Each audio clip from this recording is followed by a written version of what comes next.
Tonight with developing news on a deadly shooting outside of Providence High School. Good evening, I'm Mike Montecalvo. And I'm Shannon Heggie. As we first reported on Eyewitness News Live at 5, a teenage boy was shot and killed in front of Providence Career and Technical Academy this afternoon. Here's what we know tonight. Police confirm the victim is a 15-year-old Central High School student. Another shooting happened less than a mile away, and police confirm the victim in that shooting is a person of interest in this first one. That person is in police custody tonight, but police have not confirmed that if the person is in fact the suspect. Eyewitness News is working team coverage of this deadly shooting. Sheena Loshido is standing by with reaction from school officials. But first, let's get right to Eyewitness News reporter Caroline Goggin, who's live outside Central High School with the latest. Caroline? Well, Mike and Shannon, that shooting happened this afternoon outside the Providence Career and Technical Academy just up the street from here. Tonight, we've learned the 15-year-old victim was a student here at Central High School. This all unfolding on the second day of classes. Tonight, a sign inside that school reads, "Welcome back." A community now in mourning. Calm on the corner where Westminster, Cranston, and Fricker Streets meet. Earlier today, it looked like this: chaos. Providence police tell us it all unfolded around 2 o'clock this afternoon, just before the second day of school wrapped up. They say outside the Providence Career and Technical Academy, a school resource officer saw a fight. There's a disturbance, a fight that leads to gunshots, taking the life of a 15-year-old boy. Tonight, we've learned he was a student at Central High School. His identity is not yet being released. Now, as police responded to this shooting Wednesday afternoon, they got reports of another. As I was speaking to you, there was a second shooting that came in, 40 Sprague Street. That victim also goes to the hospital. Police now tell us that victim on Sprague Street is a person of interest in the first shooting outside Providence Career and Technical Academy, but it is unclear if he is the suspected shooter.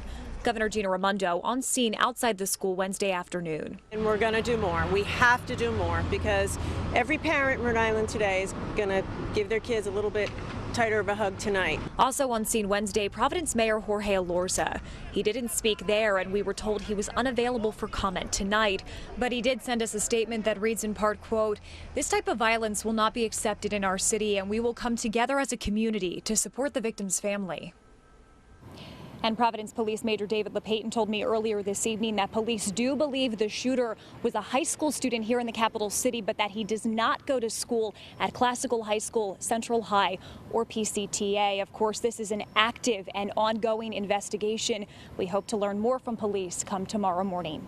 Reporting live in Providence, I'm Caroline Goggin, Eyewitness News.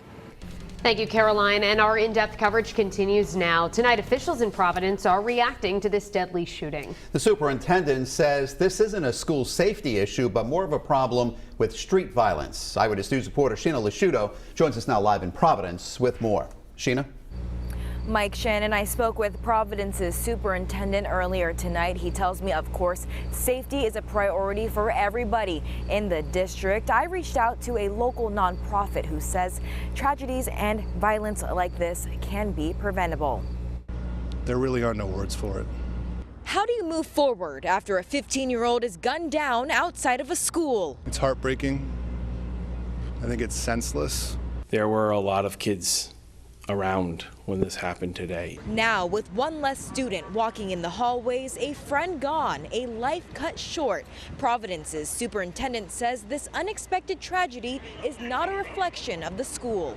For me, this was an incident that took place in the streets of Providence, and it involved, the victim was one of our students. Whenever young people do get hurt, it hurts us. PJ Fox is the executive director of the Institute for the Study and Practice of Nonviolence, a nonprofit that responds to incidents like this one, looking for answers. How this happened and why this happened, and then prevent it from ever happening again.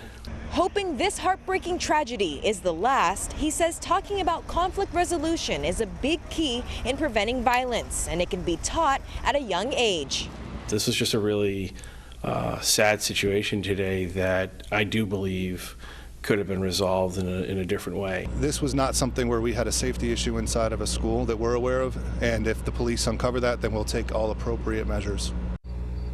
And the superintendent says tomorrow at the beginning and end of the school day, there will be extra police officers on scene so that students and staff can feel safer. There will also be grief counselors available for anybody to talk to. Reporting live in Providence tonight, I'm Sheena Lusciuto, Eyewitness News.